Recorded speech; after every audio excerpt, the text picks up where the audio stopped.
ประโยชน์อันเป็นสาธารณประโยชน์และสาธารณกุศลนั้นสิเป็นเครื่องหนุนทรงเฮาให้ถึงความปล่อยว่างได้ดีที่สุดเลยจังหวะส่วนคนเห็นแก่ตัวก็จมลงไปในวัฏฏะหมุนวนอยู่ตามเก่านั่นเพราะว่าประโยชน์นี่บ่แม่นภิกษุนักบวชสิบ่มีประโยชน์เด้ประโยชน์มากเด้สิบอกประโยชน์ทั้งสามส่วนประเสริฐกับโลกทั้งสามบุคคลใดที่ทรงฌานเจริญฌานเจริญสติปัฏฐานสี่เข้าฌานออกฌานคล่องแคล่วจนชำนาญแล้วนะโลกทิพย์หมู่พวกเปรตพวกผีพวกอสุรกายต่างๆหรือสัมภเวสีเทวดาอินทร์พรหมทั้งหลายย่อมเข้ามาใกล้เลยประโยชน์นั่นมันบ่แม่นแค่ว่าสิเป็นประโยชน์ต่อพวกนั้นหมู่เทวดาอินทร์พรหมทั้งหลายเด้โดยญาติของเขาเองเมื่อเขาได้รับบุญอันเกิดจากความสงบภายในจิตใจของแต่ละคนแล้วเขาย่อมมีความห่วงใยในญาติของเขาคือกันเขาสิไปสกิดไปสื่อสารไปสื่อสารเพื่อให้ญาติของเขาคำว่าญาติของเขาอาจจะเป็นพ่อแม่ปู่ย่าตายายหรือผู้มีพระคุณของเขาที่กำลังตกต่ำอยู่ให้มาทำบุญกับพวกนี้พวกทรงฌานพวกเจริญฌานเด้เห็นว่าถ้าเฮาทรงฌานเจริญฌานออกฌานอยู่เรื่อยๆจนเกิดความชินและชำนาญชำนาญแล้วมันก็สามารถเห็นอันนั้นอันนี้ได้หลายอย่างเห็นได้เบิดนั่นแหละและบุคคลที่ทรงฌานอยู่ตลอดเวลาเฮาไปถ่ายรูปเอาเนี่ยมันจะมีอย่างแปลกๆขึ้นในหันดอกเป็นรูปกลมรูปเขียวรูปขาวรูปแดงรูปม่วงรูปทุกสีเกิดเป็นมานั่นแหละล้วนแล้วถ้าเป็นพวกกายทิพย์มาอยู่ใกล้มันเพราะว่าเขาได้รับความสุ่มเย็นทั้งสั้นเราสุ่มมือนี่เขาก็ว่าเฮ็ดเอากระสร้างเขาเพราะเขาบ่เคยเห็นเขาบ่เคยเห็นสุ่มมือนี่ก็ว่าโลกโซเชียลโลกโทรศัพท์แต่งแอปแต่งเอาเขาก็ว่าไปแต่ว่าก็เป็นเรื่องของเขาฉะนั้นผมนี่คือพวกเขาเคยถ่ายรูปอันนั้นอันนี้เต็มอยู่น้ำบัตรนั่นแหละเขามาหลับบุญเดินอยู่กว้างไกลขนาดใดก็ได้ทั้งนั้นผู้มีกำลังมากอะอย่างเช่นมหาพรหมท้าวมหาพรหมอย่างสิผู้สี่มีกำลังมากก็จะได้อยู่ไกลพวกกำลังหน่อยก็ถอยไปล่นห้างออกไปบางคนเป็นทรงกำลังได้มากได้ไกลได้ธรรมดาที่ของเป็นทรงฌานตลอดคำว่าทรงฌานเป็นผู้มีจิตตั้งมั่นในอารมณ์อันเดียวนั่นแหละบางองค์ก็เริ่มต้นแรกอยู่ในลมหายใจมั่งเข้าอาการปิติมั่งแล้วก็เข้าสู่ความปัสสัทธิปราโมทย์อยู่ในความรู้สึกของเจ้าของมั่งอาจจะเบากับชั้นหนึ่งชั้นสองพวกอยู่ในความปราโมทย์หรือปัสสัทธิอย่างเดียวนี่เป็นชั้นสามสามารถที่จะรับรู้นั่นนี่ได้หลายอย่างแต่คนพวกนี้เขาเห็นดูแล้วเขาก็เลยบอกจากคอยปากคอยบอกแนวจังสี่เป็นใดบ่แม่นแต่ประโยชน์แค่ว่าทางในเด้ว่าเขาบ่สร้างประโยชน์บ่แม่นเด้แม่นสิไปหลีหนีไปอยู่ในป่าเพียงใดก็ตามพวกนี้พวกญาติที่เป็นเทวดาลุกขะเทวดาภูมิเทวดาตามกำลังหมู่พรหมทั้งหลายจังสิมีความปรารถนาหวังดีกับญาติตัวเองเขาไปสกิดทรงกระแสหรือเหตุอะไรอันหนึ่งเหตุให้เกิดอยากมาทำบุญน้ำพระผู้นั้นคนสร้างฌานผู้นั้นจังสินะนั่นแหละประโยชน์มันก็เลยออกไปกว้างเด้อพวกนี้แต่ก็เป็นการคมกิเลสตนเองคมตัณหาคือความอยากของตัวเองได้คมอุปทานคืออารมณ์ความรู้สึกของตัวเองในความพอใจและบ่พอใจได้นี่แหละว่าประโยชน์ของคนทรงฌานมันแม่นธรรมดาเมื่อการถูกคมดูเขามันก็คอยเห็นความคิดตัวสร้างบ้านสร้างเรือนสร้างภพสร้างชาติคือความคิดของเขาเองแล้วก็ไปคิดปรุงแต่งนึกอยากเห็นเรื่องนั้นเรื่องนี้เป็นแบบนั้นแบบนี้แต่สติปัญญามันก็เกิดขึ้นมาของมันอ๋อตัวนี้เองมันก็ค่อยเห็นไปเรื่อยดอกค่อยเห็นไปเรื่อยตะกี้คือพวกเฮาที่แหลกเฮาก็เฮงอยู่เนี่ยเนาะอยู่ที่ไทยเต็มทั้งสั่นทั้งสี่ภาคการใจ ดีใจได้ถ่ายติดรูปนั่นติดรูปนี่ภาพนั่นภาพนี่เห็นบ่ล่ะเดี๋ยวก็เป็นวงกลมเดี๋ยวก็วงรีวงเงาวงเขียววงขาวสีม่วงสีชมพูมีบัดทุกสีถ่ายไปถ่ายมามันเห็นดูเขาหลายเขาขี้ข้านซ้ำนี่แหละเอื่นว่าเห็ดดูเข้าดูเขาเกิดความเคยชินนั่นน่ะถ้าเดี๋ยวนี้ก็เห็นเดี๋ยวนี้ใดเดี๋ยวนี้ที่เก่านั่นแหละก็ได้เลือกกลางเว้นกลางคืนเด้นั่นแหละเดี๋ยวเขาก็หาว่างงงมันง่ายๆอย่างนั้นสิจะเป็นเรื่องของเขาอย่างสั้นพวกเขานั่นเห็นดูเขาดูเขาเลยเบื่อจากว่าแบบเลยเกิดกลายเป็นเรื่องที่จังสั้นละมันก็แค่นั่นแหละนะผมว่าคนที่ทรงชาติจะเลื่อนชาติอย่าคิดได้ว่าเขาบ่สร้างประโยชน์นั่นเขาจะยุบป่าคนเดียวมันก็สร้างคือจังบ่เฮ็ดสร้างประโยชน์น้ำมันบ้านน้ำเมืองจังสิก็สร้างจริงๆมันประโยชน์ลึกลับประโยชน์เกี่ยวกับพวกกายทิพย์ได้รับส่วนบุญส่วนกุศลส่วนประโยชน์ไปแล้วก็ส่งกระแสไปหาญาติของเขาเองญาติของเขาเองก็จะนำหาเด้มันจังมันเป็นจังไดเด้มาเห็นแล้วก็ดีใจปลื้มใจเบาบ่ออกจุกเข้าไปในข้อปลื้มน้ำตาไหลตื่นตันไปอันนั้นแหละเป็นนักสั่นเขาคนมีบุญจากว่าละคนมีบุญคือคนมีความสงบเย็นมันก็แพ้ไปของมันจังสั่น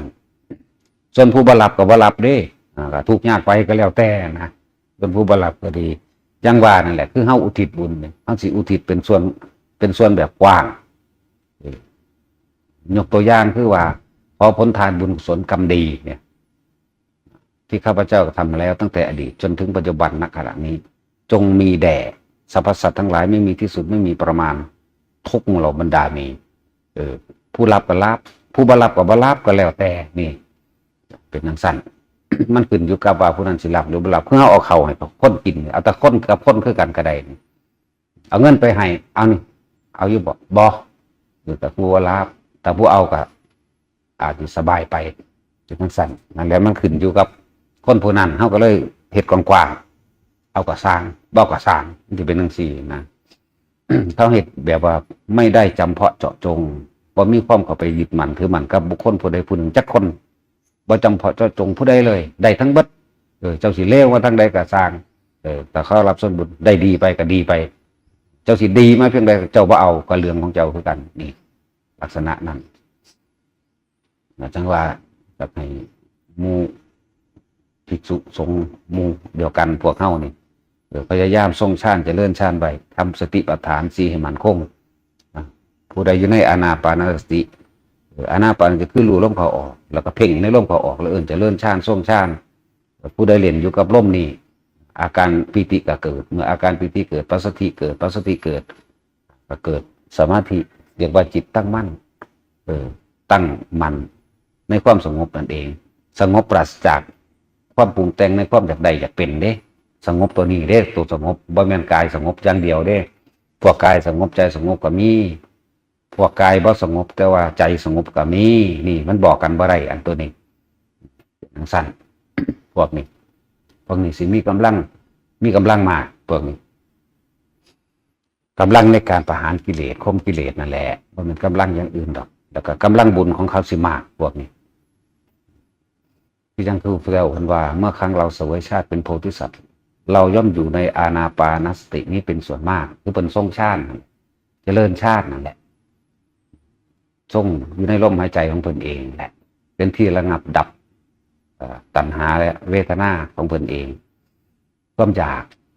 แล้วก็ความรู้สึกที่พอใจมั่งบ่พอใจมั่งเขาเลยอื่นหลักบาเวทนาโลดมันก็เกิดเป็นอุเบกขาตัวก็บ่มีทุกข์ร้อนอย่างสั้นและเหตุไปเรื่อยๆพวกนี้ทรงพวกนี้ยุไสก็บ่อึดอยากหรอกสีเบาอีกแบบหนึ่งยังว่าเป็นเหตุแห่งการเกิดโภคทรัพย์เข้าใจเวลาเหตุแห่งการเกิดโภคทรัพย์โอ้ยสิเป็นนั่งรับหูรับตาอย่างนั้นสิได้กินหยังเขาว่าได้หลายก็สูคุณบ่เฮ็ดหยังหลักกูเฮ็ดแต่ในหูดังกูนี่มีหยังต่างๆต่างหน้าไหลมาในหูดังแหละจังผมว่าอยู่ในลมหายใจเข้าลมหายใจออกนี่มันลมหายไปมั่งขึ้นอยู่ในอาการปิติในส่วน อุณาโลมเฮามั่งเฮาเอาไว้นี้เฮาบ่เอาไว้หมู่อื่นจังเร็วสิเดี๋ยวมันก็ปิติก็หายไปนั่นก็เกิดปัสสติบัดนี้เมื่อเกิดความปัสสติสงบเย็นว่างเฉยอันใดอันนี้กระทบอันนั้นอันนี้เห็นนั่นเห็นนี่มันบ่คิดบ่นึกไปได้เนี่ยไปยังสั่นล่ะบางมือร่างกายสิเจ็บปวดป่วยเข่าเลยเข่าชาติเลยเข้าไปตัวซีดับระงับดับสังขารเบิดทุกอย่างเลยเนี่ยเข้าไปแล้วก็ออกมาส่งไว้เนี่ยไปจังซี่ได้เฮ็ดอยู่ซ้ำนี่นึงนั่นแหละนี่ว่าเหตุแห่งความเจริญโภคทรัพย์ได้มาโดยสุจริตสัมแหมบ่ได้แม่นได้มาโดยคิดอยากได้เด้ได้มาโดยเขาอยากให้บ่แม่นได้มาโดยไปหาขอเข้าใจว่าล่ะมันก็มาเองนั่นแหละที่ว่ามาเองความลับความลึกลับบ่แม่นความลับดอกเรียกว่าเหตุของการที่มาคนผู้นั้นเกิดบุญอย่างใหญ่ยิ่งมีความสงบมากเท่าใดแสงสว่างที่ออกภายในรอบกายของเขายิ่งกว้างออกโดยปกติเขาก็ว่าหนึ่งอยู่แล้วบัดนี้โดยการคิดนึกเพื่อให้มันออกไปอีกแล้วถ้าเขาสิกำหนดไปบ่มีประมาณเลยก็ได้สรรพสัตว์ทั้งหลายทุกหมู่เหล่าไม่มีที่สุดมันมีประมาณไปเลยขนาดนั้นก็ได้และถ้าผู้ใดเล่นอยู่ในนี่มันจะหิวจักเองดอกพวกบ่ท่านได้เหตุมันบ่หูจักหยังดอกหาเถอะหน้าหาอยู่หากินหาเข้าไปหาคักๆหาแล้วก็ชิบหายเมื่อภายหลังพวกนี้บ่ได้หาแต่ว่ามีมาเอาเองเยอะแยะบอกว่า เหตุแห่งการได้มาซึ่งโภคทรัพย์เรื่องหนึ่งห่มก็ตามยารักษาโรคก็ตามอาหารเงินทองหรือที่อยู่อาศัยตลอดทั้งเครื่องอำนวยความสะดวกมันสิมาเอาเองเทวดาทั้งหลายอินทร์พรหมทั้งหลายหรือแม้หมู่เปรตได้บุญส่วนนี้แล้วไปเกิดเป็นเทวดาก็มีเกิดเป็นคนก็มีนะขึ้นไปสู่พรหมโลกก็มีเขาเห็นบุญคุณจากว่าล่ะเขาเห็นบุญคุณปุ๊บญาติกูอยู่ไสนอญาติกูอยู่ไสนอนี่เบิ่งแล้วโอ้ญาติกูผู้ใดใกล้ชิดกว่าก็สิสัมพันธ์กับผู้นั้นก่อนไปสะกิดเข้าฝันก็ว่าไปหรืออันใดอันหนึ่งที่เฮ็ดให้เป็นเหตุให้มาเนี่ยมาแล้วอยากถวายของท่านเงินท่านนั่นท่านนี่แหละมันมาแบบนี้มาแบบบริสุทธิ์เด้เพราะว่าเฮาบ่ได้อยากได้จากหนึ่งเฮากับรับเอาโดยพร้อมบ่อยากได้สองเขาก็อยากให้ด้วยใจบริสุทธิ์นี่ไหมเลยบอกว่ามันมาแบบนั้นแล้วก็บ่ได้มีความคิดว่าสิอยากได้หยังผู้ใดยังมาท่านกับว่างไว้หันละนะในที่สุดท้ายมาโอ้มันหลายเขาแล้วเขาเฮ็ดจังใดนอนกระจายประโยชน์ต่อสาธารณชนจ้ะกระจายประโยชน์ ผู้ใดมากก็ได้รับประโยชน์อันนี้แหละผู้ใดว่ามันหน่อยล่ะประโยชน์หนึ่งคือประโยชน์ตนท่านจิตสงบตั้งมั่นเกิดสมาธิเรียบร้อยแล้วบุญตัวนี้แผ่ออกไปเองแม้พวกเจ้ากรรมนายเวรมารแปลว่าผู้ฆ่าความดีผู้ขวางผู้ขัดผู้ฆ่าไม่อาจสามารถทำอะไรบุคคลผู้เป็นเช่นนั้นได้ต่อมาหมู่เทพเทวดาอินทร์พรหมทั้งหลายย่อมอยู่ใกล้แม้มนุษย์ก็อยากอยู่ใกล้บ่ว่าคนบ่ว่าสัตว์เลยเป็นที่รักของหมู่เหล่าเทวดาและมนุษย์ทั้งหลายตลอดทั้งสรรพสัตว์หมูหมากาไก่เป็ดนกอยากมาอยู่น้ำเดมันแปลกว่าล่ะมันมาได้จังใดสัแม้นญาติของเทวดาทั้งหลายเหล่านั้นไปเกิดเป็นหมูเป็นหมาไปเกิดเป็นไก่ไปเกิดเป็นนกไปเกิดเป็นแมวเป็นหยังก็แล้วแต่เนี่ยมันจากมาอยู่น้ำเดนั่นแหละนี่แหละเหตุของการมาอีกามันก็มาอีกาก็มาเด้ถึงสันเด้มันบ่ได้มาโดยมีเหตุบังเอิญว่ามันมีอาหารมากเด้บังเอิญก็มีมากแล้วมันก็บ่มานั่นแหละมันเป็นการเชื่อมต่อกันเทวดาอินทร์พรหมทั้งหลายบางที่เทวดาไปเห็นแม่เจ้าของจากบ่พวกอยู่สูงเขาเห็นพวกอยู่ต่ำเด้อพวกอยู่ต่ำไปเห็นพวกอยู่สูงเทวดาเห็นโอ้ยแม่กูไปเกิดเป็นกาเฮ็ดจังได๋หนอสิได้อยู่หม่องสุขสบายพ่อได้มีความเชื่อมต่อเอาพ่อได้ตาเห็นพระมั่งได้ตาหรือได้สัมผัสความรู้สึกในพระองค์นี้แน่นอนจังซี่เดี๋ยวเขาก็สะกิดกันมาเองไหลเข้ามาได้รับซึมซาบอนุภาพแห่งความ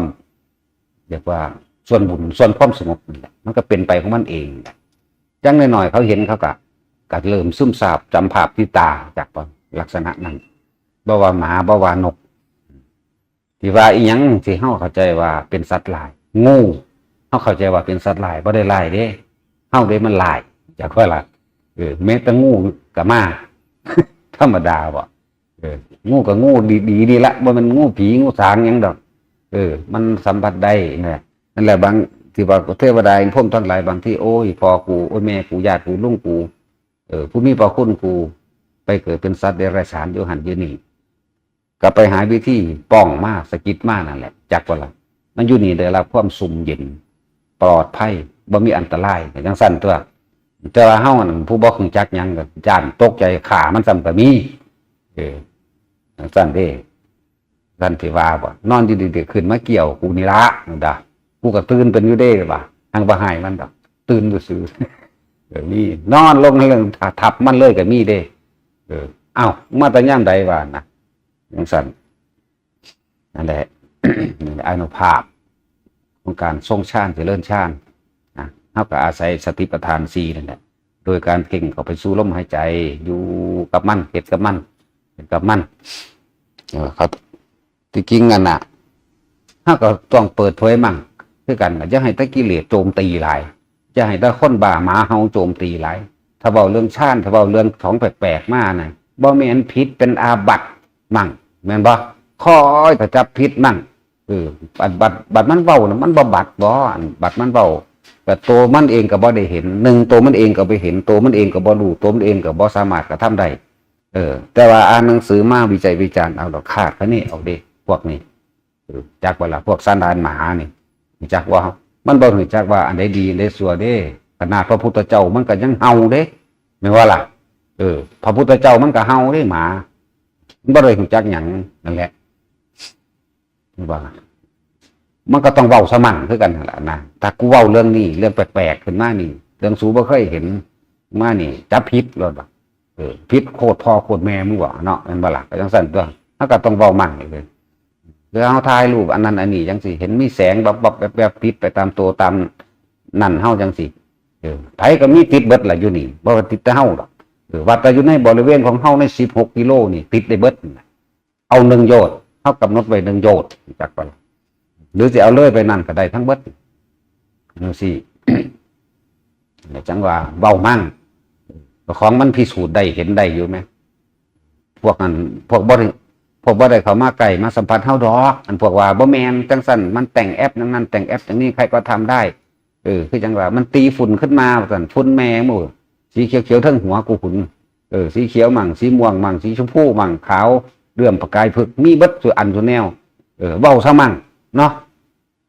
อย่าปิดบังตาหลายจังซั่นตัวผู้ใดอยากฮู้อยากเห็นก็มาเฮ็ดเบิ่งที่แค่จับอันอุณาโลมได้แล้วมันก็มีเบิดทุกคนนั่นแหละจับอุณาโลมได้ถ่ายรูปเอาที่พวกมีกล้องมีความละเอียดทั้งได้คักกว่านั้นอีกนั่นแหละหลายๆอย่างต้องมาพิสูจน์เอาเองก่อนเว้าซะมั่งมันมีอยู่แนวจังซี่ถ้าเว้าอีหยังขึ้นมีแต่ว่าอันนั้นอันนี้โลดว่ามันผิดแมงบ่เนาะ เขาถ่ายรูปผิดอันนั้นอันนี้จังซี่ว่าเฮ็ดเอาสร้างแอปเด้สร้างแม่มึงว่ากูรู้จักบ่แอป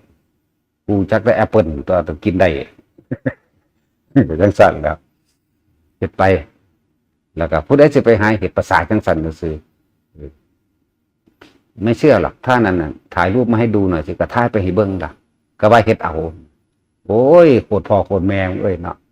ขนาดพระพุทธเจ้ามึงก็ยังมาเฮามึงจักว่าล่ะสั้นแล้ว มาฝึกมาหัดเอาเองตัวคนพวกนี้พวกสันดานบดีนี่จักว่ามันสิหาเก็บเอาแต่ข้อมูลหลายๆเด้คนพวกนี้จากพวกเมามันเก็บเอาข้อมูลหลายๆไปเสพข่าวกับเสพข่าวที่เขาโจมตีกันเสพข่าวบ่ดีเสพข่าวผิดหลายๆอย่างหาจังซี่พอแต่มีคนดีผู้ใดผู้หนึ่งยกพาทำความดีขึ้นมาเนี่ยเพิ่นมันจะเอาความบ่ดีที่มันสังสมไว้มาไว้แต่ค่อยคัดงานลบความดีผู้อื่นขนาดบ่เคยเห็นอยู่ต่างประเทศมันก็สร้างมันก็สามารถเอามาเว้าได้เพื่อจะให้คนอื่นนั่นเห็นตามมันเด้ธรรมดาเด้เห็นไหมอเมริกาอย่างนั้นอย่างนี้นั่นเห็นไหมสันตะมันก็บ่เคยไปเนาะ กูก็บ่เห็นคือกันแหล้วกูก็อยู่แตะนี่ หลายอย่างเด้แดะเว้าซะมั่งมีหยังพอจะเปิดเผยก็เปิดเผยซะมั่งมีแต่ปิดบังก็เปลี่ยนย่านมันหลายหน้ากิเลสเนาะย่านมันเฮ็ดหยังภาษาอันโตมันเองมันเฮ็ดอีหยังประโยชน์หยังเด้อแต่ครอบครัวแต่ของก็ยังทุกข์ยังยากอยู่ติดหนี้ยืมสินอีลุงตุงนั่งอยู่เนาะลูกติดยาติดเดืออยู่ก็บ่ไปแก้ไขเนาะฉันปิดบังใบลูกก็ดีเนี่ยดีโคตรแม่มึงบักเนาะยังสั่นเด้มันสิสงวนไว้เด้ความเร็วมันบ่กล้าออกไปสะสางออกจากบ่ยังสั่นวันนี้เฮาก็ความดีมันมีอยู่แล้วกูสิสงวนแมงกูก็ออกเผยแพร่คือกันนี่แหละเว้ยเนาะแต่ความเร็วเขายังออกโลกโซเชียลได้เนาะกูก็เอาความดีออกได้แน่เว้าแนวมันดีก็เว้าไปโลดไปหยังไผสิว่าดีบ่ว่าดีก็สร้างนะนั่นแหละถ้าแย่มานี่ถูกตีนขึ้นเลยได้ว่าได้สะอ่อนเด้มึงแย่มาแย่หน่อยๆโลดกูถีบแม่งหลายอย่างเลย มันบ่แม่นปล่อยปะเลยปล่อยว่างก็ปล่อยปะแล้วมันคนละอย่างกันเด้เวลาแมงบ้านตอมพลหันเพิ่นก็ปัดออกอยู่เด้แม่นบ่ล่ะเวลายุ่งกัดเพิ่นก็เอาผ่าปัดออกอยู่เด้หั่งเทื่อก็ถือมันตายอยู่นะจักว่าล่ะตายสั่งแม่มึงแล้วเนาะก็บ่ได้ขาจักว่าล่ะบ่ได้ขาเด้ล่ะเป็นสั่นตัวหลายอย่างอยู่เข้าอันใดมันแสดงออกไปโลดจะไปเกรงใจคนหลายภาษาคนเฮ็ดไปเลยมึงจังว่าเฮาบ่ได้เงินคนถ้ามนุษย์เนี่ยใครแน่ค่อยแนะนำกันได้พวกมนุษย์สัตว์เทโวก็ใครแน่แนะนำบอกง่ายพวกนี้มันไม่ได้ยากหรอกพวกมนุษย์สัตว์เทโวซึ่งจะเป็นอาจจะใส่ทรัพย์สูงวาระความทรัพย์สูงก็ช่างมันใส่ความลึกใส่ใจคุยกันก็ช่างมันแต่ว่าเขาบอกบ่กี่คำรู้เรื่องกันหมดเด้แล้วปัญหาที่ถามนี่ตั้งแต่ปัญหาเพื่อสิความพ้นออกไปจากการเวียนว่ายตายเกิดเลยก็คือคนเด้แต่คนถ้าว่าเก่งหอให้เบิ่งดูเอากูก็ว่ากูเก่งนี่แม่มึงแต่กูเก่งกูดีกูสิมาเกิดบอกแต่ว่าสิว่าบ่ถ้าว่าเป็นนั่นเป็นนี่หายโตเบิ่งดูบอกเลขเบิ่งดูสั่นโอ้ยกูว่ากูบ่ได้เป็นหยังก็ยังว่าอยู่ยังสั่นอีหลีเด้สันดานหมาจักว่าล่ะโคตรพ่อโคตรแม่บ่สอน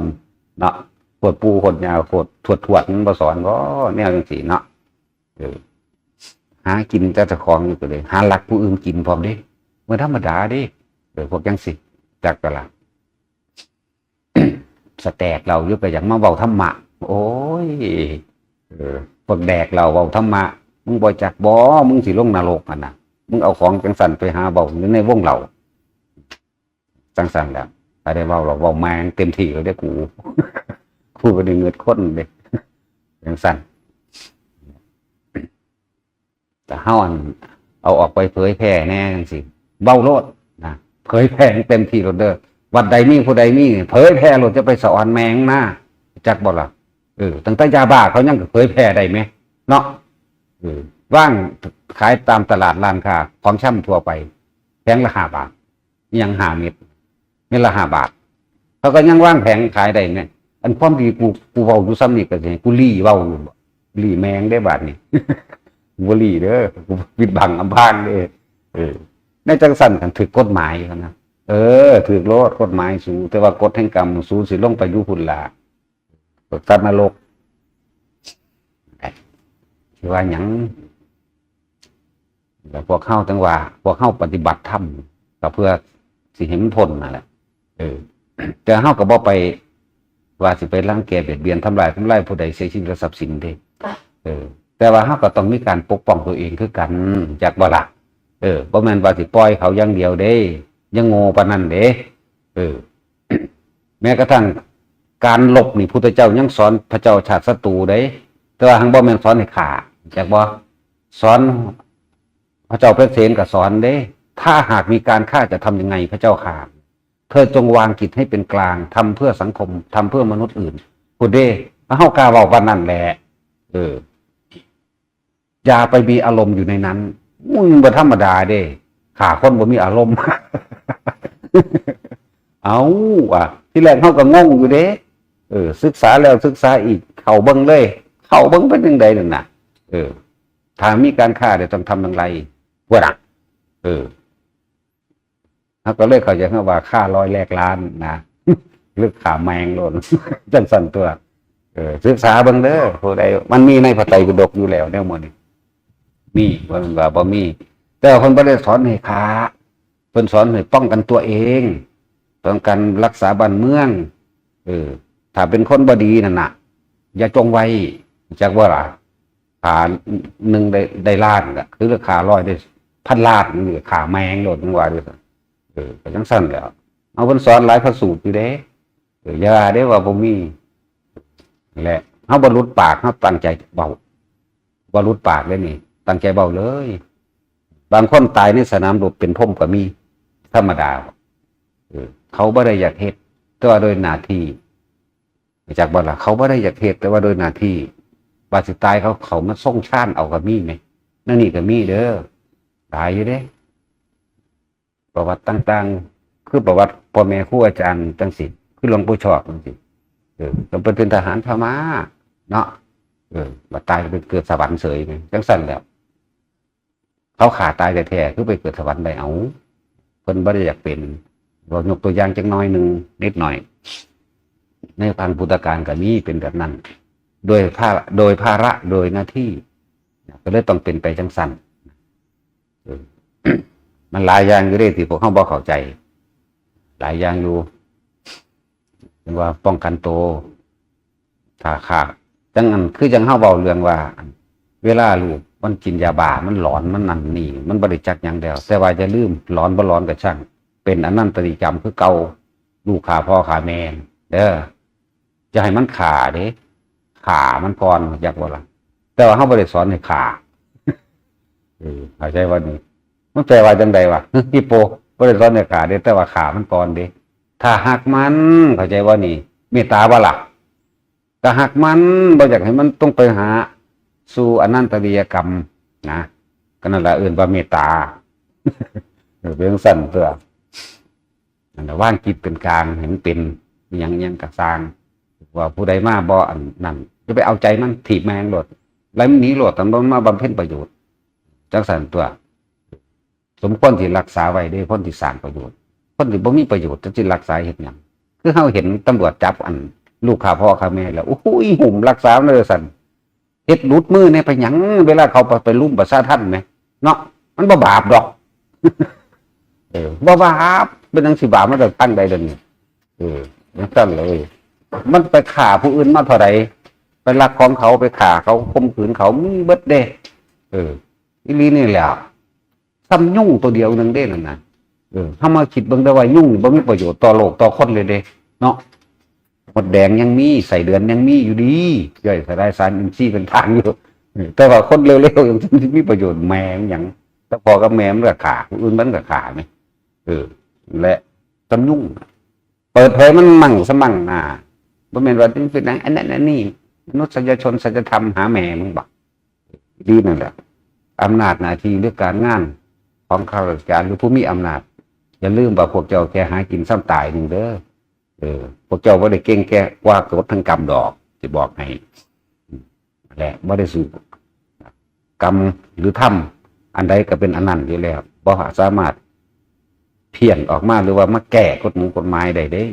กฎทั้งกรรมแก้ว่าใดเด้เฮ็ดอันใดไว้แล้วโดยจิตเจตนาก็ได้อันนั้นเด้แม้บ่เจตนาก็ยังได้ธรรมดาบ่จักว่าล่ะสั่นตัวได้เบาซะมั่งจะปล่อยตะกวาหลายครับบัดแนวเร็วๆคือเอาออกคือมวนคือขายดีแท้บัดแนวดีๆคือขายบ่ค่อยได้เนาะลีนั่นแล้ว